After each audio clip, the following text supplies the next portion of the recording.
Hello hi നമസ്കാരം. Photography മലയാളത്തിൻ്റെ പുതിയൊരു വീഡിയോയിലേക്ക് നിങ്ങൾക്ക് ഏവർക്കും സ്വാഗതം.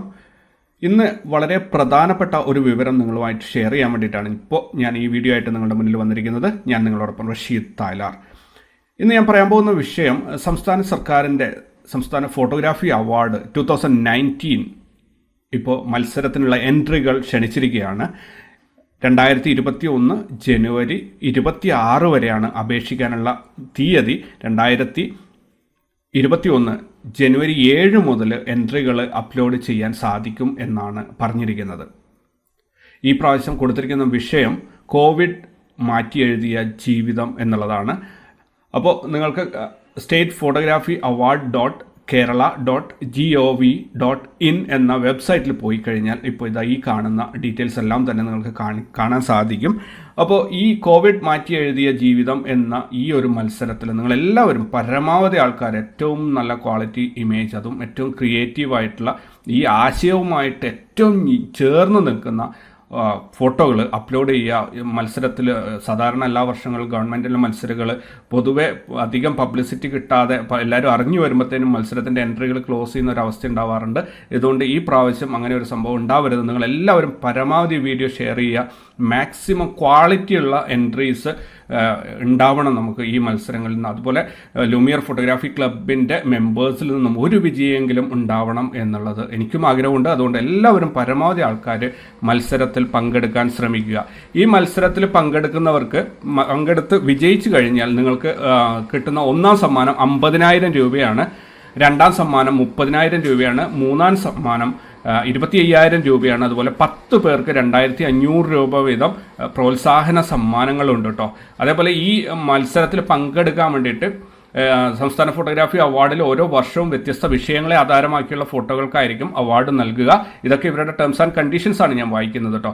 ഈ വർഷത്തെ വിജയം കോവിഡ് മാറ്റി എഴുതിയ ജീവിതം കേരള പശ്ചാത്തലമായ ഫോട്ടോഗ്രാഫുകൾക്ക് മുൻഗണന ലഭിക്കും. മത്സരത്തിന് ഒരാൾക്ക് 3 എൻട്രികൾ വരെ അയക്കാം. നിലവാരമില്ലാത്ത ഫോട്ടോകൾ മത്സരത്തിന് പരിഗണിക്കുന്നതല്ല.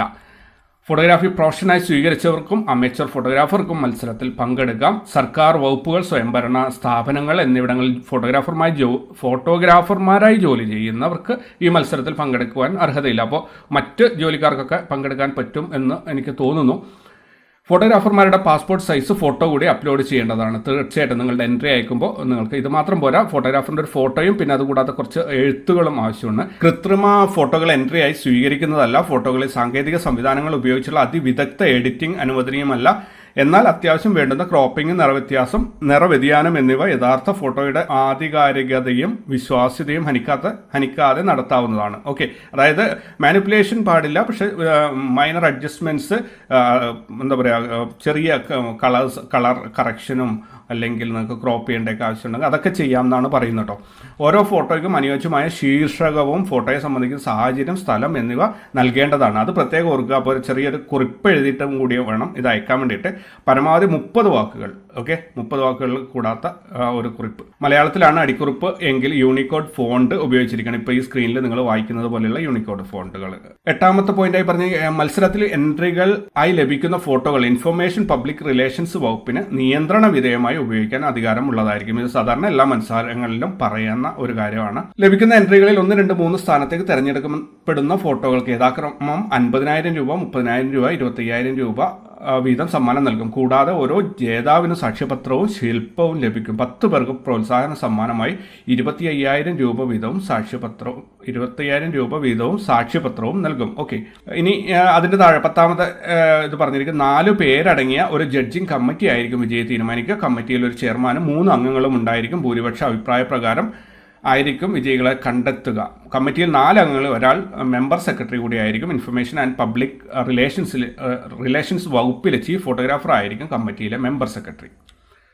മത്സരവുമായി ബന്ധപ്പെട്ട ഒരു വിധത്തിലുള്ള കത്തിടപാടുകളും അനുവദനീയമല്ല. വളരെ നല്ല കാര്യമാണ്. കാരണം ഏതെങ്കിലും വിധത്തിലൊരു സ്വാധീനം നടക്കാൻ സാധ്യതകൾ ഇല്ലാതിരിക്കാൻ വേണ്ടി ആയിരിക്കും മിക്കവാറും അങ്ങനെ പറഞ്ഞിട്ടുള്ളത്. ഫോട്ടോഗ്രാഫി അവാർഡുമായി ബന്ധപ്പെട്ട എല്ലാ വ്യവഹാരങ്ങളും തിരുവനന്തപുരം ജുറിഡിക്ഷൻ ആയിരിക്കും. ഓക്കെ, ഫോട്ടോഗ്രാഫി അവാർഡുമായി ബന്ധപ്പെട്ട അന്തിമ തീരുമാനം സംസ്ഥാന സർക്കാരിൻ്റെതായിരിക്കും.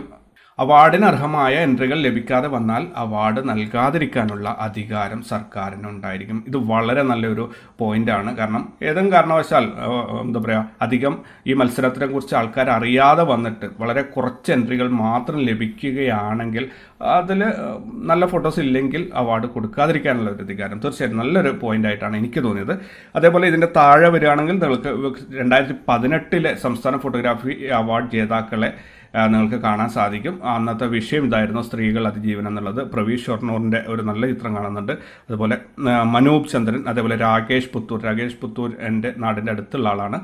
എന്തായാലും ഇതിൻ്റെ തൊട്ട് മുൻപ്, അപ്പം എനിക്ക് തോന്നുന്നു ഈ കൊറോണ ആയതുകൊണ്ടായിരിക്കണം ഈ മത്സരം ഇത്രയും വൈകിയത്. അപ്പോൾ ഒരു വർഷം നമ്മൾ ഇടയിൽ ഗ്യാപ്പ് വന്നിട്ട് 2019 ഇപ്പം നടക്കുന്ന മത്സരം കേട്ടോ. അപ്പോൾ 2020 മിക്കവാറും അടുത്ത വർഷമായിരിക്കും ഉണ്ടാവുക. അപ്പോൾ പരമാവധി നിങ്ങളെല്ലാവരും ഇത് ഷെയർ ചെയ്യുക, പരമാവധി ആൾക്കാർ പങ്കെടുക്കുക. അപ്പോൾ നിങ്ങൾ പരമാവധി ഈ വീഡിയോ ഷെയർ ചെയ്യുക, ഏത് വിധത്തിലായാലും ഷെയർ ചെയ്യുക. അതേപോലെ നിങ്ങൾക്ക് പരമാവധി ആൾക്കാർ എൻട്രീസ് അയക്കുക. ഒരിക്കലും നിങ്ങളുടെ എൻട്രി ഇതിലേക്ക് പോകാതിരിക്കരുത്. ഒരാൾക്ക് 3 എൻട്രി വരെ അയക്കാനുള്ള ഒരു അവസരമുണ്ട്. കോവിഡ് മാറ്റി എഴുതിയ ജീവിതം, ഇത് ഒരുപാട് കാര്യങ്ങൾ നമുക്ക് ആലോചിച്ച് കഴിഞ്ഞാൽ കിട്ടും. ഓരോ ജീവിതങ്ങൾ നോക്കിക്കഴിഞ്ഞാലും കൊറോണയിൽ ഒന്നുമില്ലെങ്കിൽ മാസ്ക് ഇട്ട ഒരാളുടെ ഫോട്ടോ എടുക്കുമ്പോൾ തന്നെ, ഇപ്പോൾ ഇതിൻ്റെ ഈ കവർ ഫോട്ടോയിൽ കാണിച്ചിരിക്കുന്നത് പോലെ മാസ്ക് ഇട്ട ഒരു ഫോട്ടോ ഇടുമ്പോൾ തന്നെ അത് കൊറോണയുടെ ആ ഒരു മാറ്റം നമുക്ക് കാണിച്ചു കൊടുക്കാൻ പറ്റും. ഒത്തിരി കാര്യങ്ങൾ കാണിച്ചു കൊടുക്കാൻ പറ്റും കേട്ടോ. അപ്പോൾ അത് നന്നായിട്ട് ആലോചിക്കുക, വളരെ ക്രിയേറ്റീവായിട്ട് ചിന്തിക്കുക. അതുപോലെ നിങ്ങൾ ചിന്തിച്ച ആശയം അത് അവിടെ ജഡ്ജിങ് പാനലിലുള്ളവർക്ക് മനസ്സിലാവുന്ന വിധത്തിൽ നന്നായിട്ട് ക്രിയേറ്റീവായിട്ട് ഫോട്ടോ എടുത്തിട്ട് സബ്മിറ്റ് ചെയ്യുക. നിങ്ങൾക്ക് എല്ലാവർക്കും വിജയാശംസകൾ നേരുന്നു. സ്നേഹപൂർവ്വം, ഞാൻ റഷീദ് തായലാർ.